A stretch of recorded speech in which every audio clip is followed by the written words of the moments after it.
will get a mic to you as usual. Coach? Hey, everybody. Good Thursday for us. Guys have been really good in our preparation. I know I talked to you guys early in the week, but the week's unfolded really well. Like what our guys are doing. We continue to evolve here. The next 48 hours will be important for us, but like where we're at.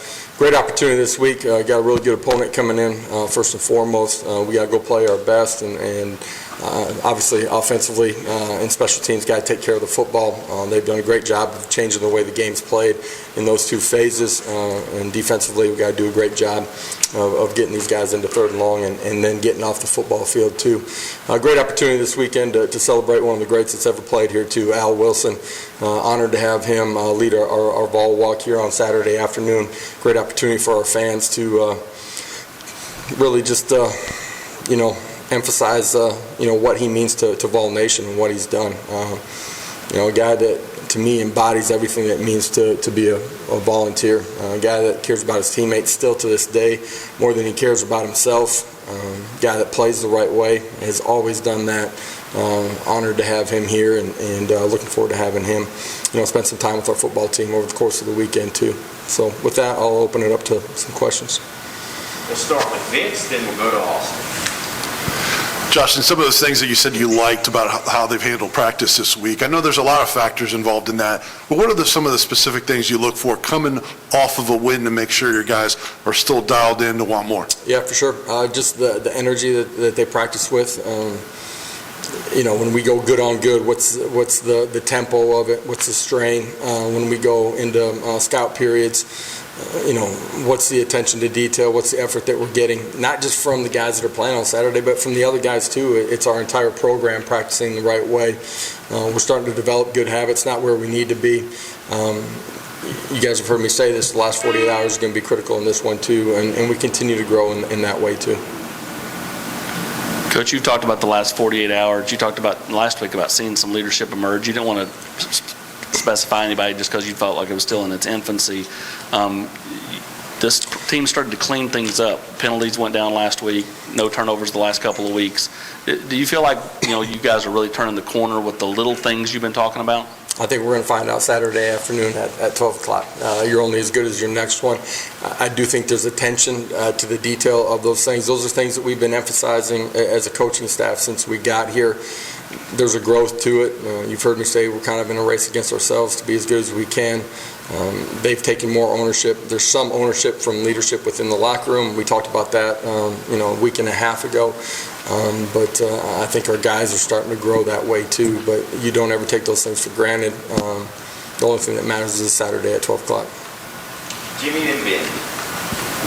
Josh, what impresses you most about South Carolina's offense, and what impresses you most about South Carolina's defense? Defensively, turnovers, interceptions, fumbles, they rip at it every time that they get an opportunity. You can't just sit back in the pocket. They have the ability to change the game with the way that they rush the quarterback. Offensively, their ability to maintain some balance, the athleticism of the quarterback at times to get outside of the pocket and make plays too. That's something that has hurt us in the past, that we got to do a great job of pushing the pocket, but then having rush integrity in our lanes too, and making sure that we bottle him up. Josh, you all have had more noon games than not this year, and have still been able to get out to fast starts. How much do you think practicing in the morning has helped with fast starts in those noon games? I mean, I've practiced later in the afternoon and started fast with early games and vice versa too, in a not positive way. I think it comes down to your competitive spirit, how your approach has been in the hours and days that lead up into it, and then just the ability to go out and perform at the right level. So, Mike? Josh, when was the black jersey concept something that you heard about or kind of learned about, and why was that something that you and your staff embraced? Yeah, first meeting that I had with the football team the day that I got introduced, I told you we spent an hour and 15, hour and 30 minutes, and they were talking about a lot of things that matter, some things that they felt like were important. Jerseys were at the end of that conversation. To me, the player experience is at the forefront of everything that we do. right?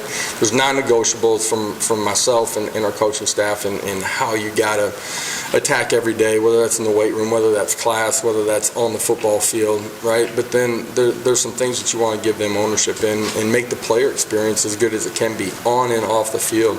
Uniforms is something that it's important to them, and in some ways it's important in the recruiting world as well. And so for us, that was something that, I don't know, maybe a month and a half, 2 months onto the job, right? I mean, the first month and a half, you're just trying to get your feet on the ground and get everybody here and get going. But after that, it's something that we started to talk with the administration about and worked on some designs. Obviously, just with the pandemic and everything that's gone on, supply chains and those types of things kind of limited our options as late in the process as we were, and so that's how we decided to go with the black and orange in this first rendition.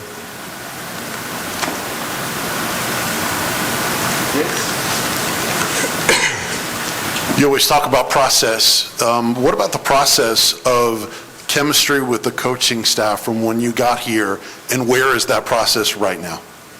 You're always building trust. You're always building lines of communication. There's a ripple effect as a head coach in every interaction that you have with everybody inside your building every day. That's true with your staff. That's true with your strength and conditioning. It's true with academics. It's true with the people that are cleaning up after you. And so just being mindful of that. I think we do have great trust. Some of that is with the ability to bring people with me that I've had previous years with at the previous stop. Whether I knew guys that were coming in for the first time, right, and they know who I am and what I'm about, to some of the hires that hadn't been with me previously or I hadn't known that have connections with other people on this staff, made it easier to get started in the right direction. I do think that there's a clear vision of who and what we want to be. I know that we have coaching staff members that are about the exact same thing, and so when you have a vision that's very similar, you're able to grow extremely quickly. Part of that is just like our wives community too, and my wife and the other wives on staff have started to form that community too that impacts who we are as a program. Our players see and feel those things too. Jimmy, they backed off. Josh, two things. One, in short yardage situations, what do you see as the pros and cons of a quarterback being under center versus a quarterback being in the shotgun? It's simply reading an outside defender. It's the difference of being under center and in the gun in normal downs too. Do you know a percentage, like at times when you've been in the shotgun, if you had success, 80%, 90%, do you know the percentage of success? Over the last 10 years of being a coordinator, I don't have that number for you. I can research that for you. Central Florida? I'll go research that. Coach, you talk about that being the first rendition of the jerseys. Do you envision, I get orange and white's going to always be the traditional look, but as far as going outside the box, and would you wear black pants on the road with a white top? Boy, you've seen me at these press conferences. Me picking out every design of a uniform is probably not the right way for this program to go. You know what I mean? In saying that, your first question was, what was the first? Do you envision more renditions of this then? I do think we'll have an alternate uniform that will appear periodically throughout the season. We have an unbelievable, the best college football uniform, like the orange and white, the classic look. There's nothing better, man.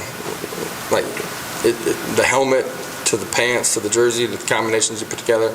Our players love that uniform, right? But you're also able to put a new twist on things too and change things up. So yes, we will have different combinations that show up during the course of the season. Uniform combinations that show up on game day, our leadership council, on Sundays they come in and have medical treatment. Those guys are a part of picking out what we wear for the following game.